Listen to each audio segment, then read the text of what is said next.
రాధ గుడికి వెళ్ళి అర్చన చేయించుకొని వచ్చి ఆ విక్రమ్కి ఆ ప్రసాదం ఇస్తూ ఇలా అంటూ ఉంటుంది. ఇదిగోండి విక్రమ్ సార్, మీకు మీ చిట్టి తొందరగా దొరకాలి అని ఆ గుడిలో అర్చన చేయించి ప్రసాదం తీసుకుని వచ్చాను.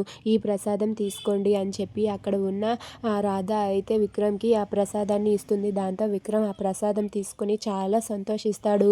నా చిట్టి దొరకాలని అర్చన చేయించినందుకు కృతజ్ఞతలు అని చెప్పి ఆ ప్రసాదాన్ని తీసుకొని ప్రసాదం ఇలా తినబోతూ ఉంటాడు. ఇంతలో అక్కడికి ప్రియా వచ్చి, ఆగు బావా, ఏం చేస్తున్నావు నువ్వు? ఎవరు పడితే వాళ్ళు ప్రసాదం ఇచ్చేస్తే తీసేసుకొని తినేయడమేనా? అసలు నువ్వు ఒక్కసారి ఆలోచించలేదా?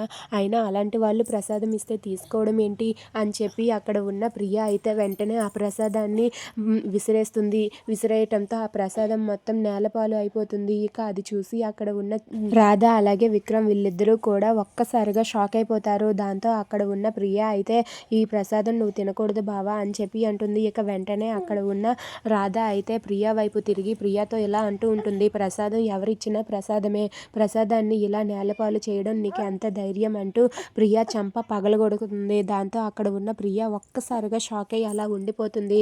ఇక అక్కడ ఉన్న రాధ ప్రియా చంప పగలగొట్టిందని రాధ చాలా కోపంతో రగిలిపోతూ ఉంటుంది. దాంతో అక్కడ ఉన్న కృష్ణ అది చూసి ఏం చెయ్యలేక మౌనంగా ఉంటాడు. ఏంటి, నువ్వే నన్ను కొడతావా అని చెప్పి అక్కడ ఉన్న ప్రియా చాలా కోపంతో రగిలిపోతూ ఉంటుంది. ఏంటి బావా, నీ కళ్ళ ముందే అది నా చెంప పగలగొడితే నువ్వు ఇంత సైలెంట్గా చూస్తున్నావేంటి? వెంటనే దాన్ని నువ్వు అరెస్ట్ చేయి బావా అని చెప్పి ప్రియా కృష్ణతో అంటూ ఉంటుంది. ఆ మాట వినగానే విక్రమ్ ఏం చేయాలో తెలియక మౌనంగా ఉండిపోతాడు.